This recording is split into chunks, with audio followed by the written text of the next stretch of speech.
c'est Agathe de la pensée colorée, boosteuse de confiance et de motivation. Et je vous retrouve aujourd'hui pour le témoignage d'une de mes clientes, Claire, qui est en fin d'accompagnement de la pensée colorée et qui a accepté de passer un petit moment avec moi pour partager son expérience justement de l'accompagnement de la pensée colorée.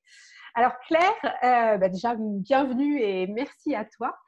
Est-ce que tu peux nous expliquer quelle était ta situation avant justement de démarrer l'accompagnement avec moi? Alors, c'était quand? C'était, Début juillet, début en hiver, au mois janvier? de décembre? Ouais, fin Heu, oui, janvier et je me sentais complètement perdue dans ma vie. Je ne savais plus qui j'étais vraiment, quels étaient mes choix à moi ou est-ce que je subissais les choix de mon compagnon surtout à ce moment-là. Mon couple battait de l'aile, enfin je savais, oui, perdue. C'est vraiment ça, perdue et besoin de redéfinir un peu, mes priorités, ce que j'avais envie de faire de ma vie, de ce que j'avais envie dans mon couple aussi. Voilà, retrouver des repères et je suis tombée, par hasard sur une vidéo d'Agathe et ça m'a fait: «Ah mais oui!» et vraiment, le jour où j'avais besoin, je suis tombée sur Agathe et je ne regrette absolument pas m'être lancée dans l'aventure. Est-ce que justement, il y a quand même eu, avant de te lancer dans cette aventure, dans cet accompagnement, est-ce que éventuellement tu as eu un doute, des réticences avant de dire allez, je me lance, je prends l'accompagnement? Le format à distance, Mmh. j'étais là: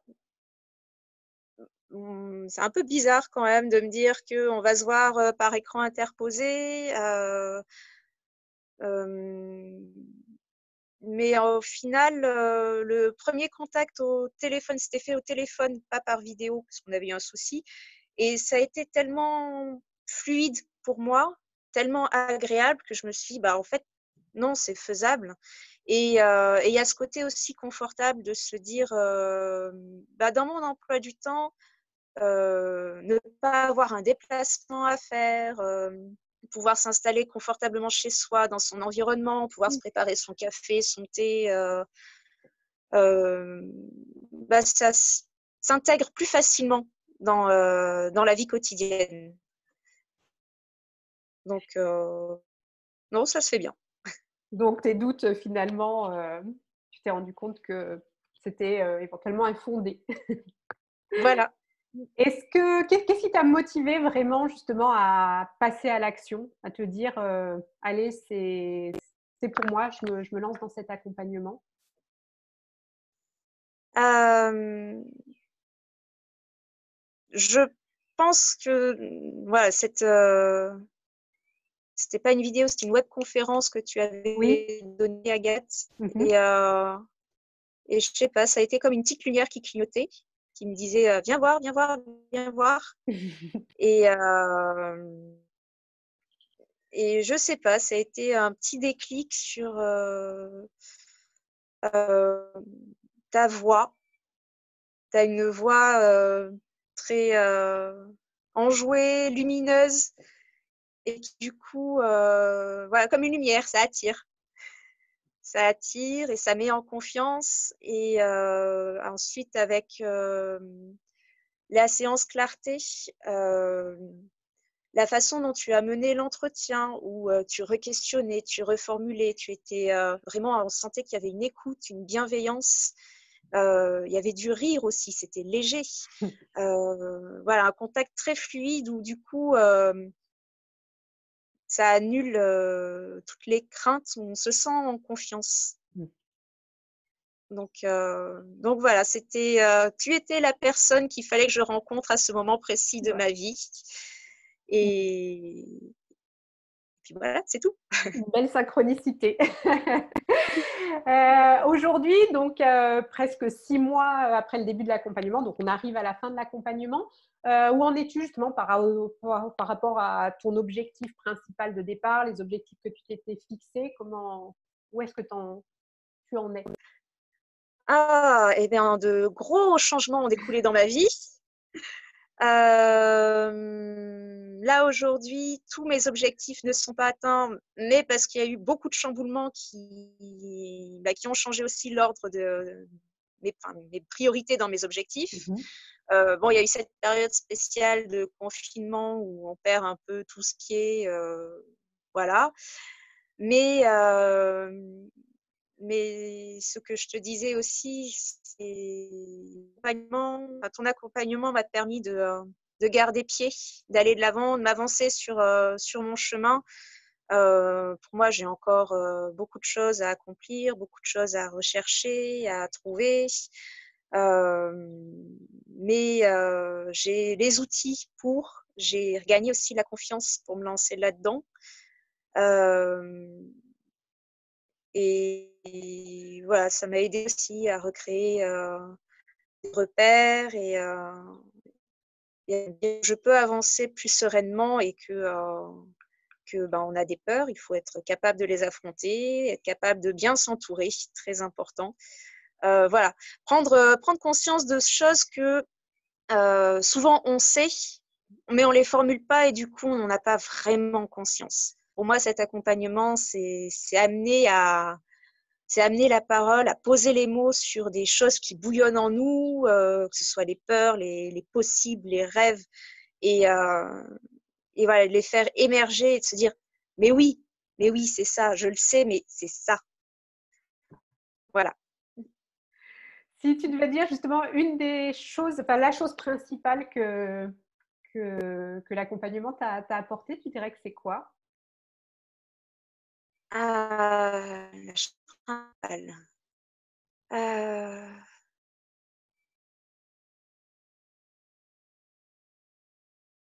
Difficile à dire. La chose principale, m'aider à prendre du recul sur moi et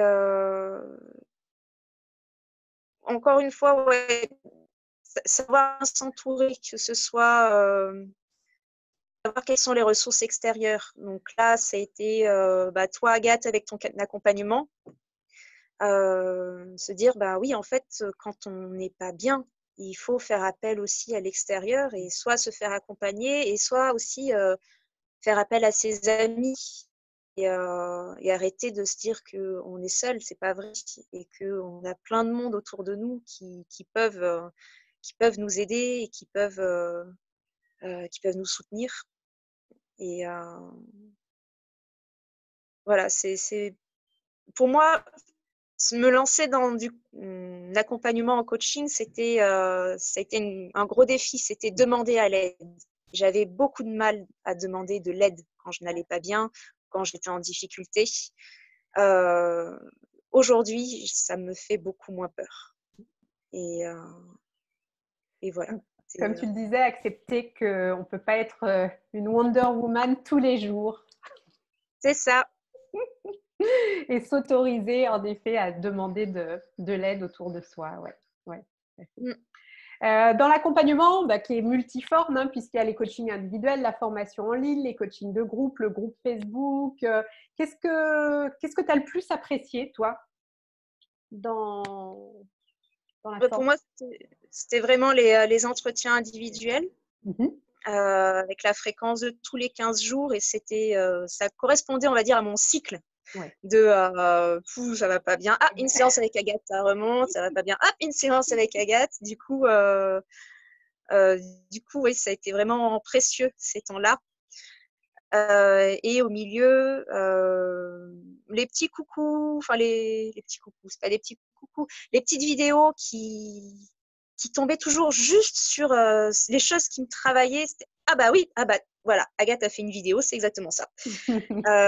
Et puis après, les petits échanges entre les différentes participantes sur Facebook, même si je n'étais pas très active sur les réseaux sociaux, où je n'ai pas été présente, où je n'ai pas posté forcément énormément de choses, mais voilà, ça faisait comme des petits clins d'œil de l'extérieur et me dire ah, ah oui, bah tiens, moi aussi, ah, je suis pas toute seule. Ouais, ça fait du bien. Super. Qu'est-ce que Voilà, tu c'est vraiment dirais un Oui, ensemble. pardon.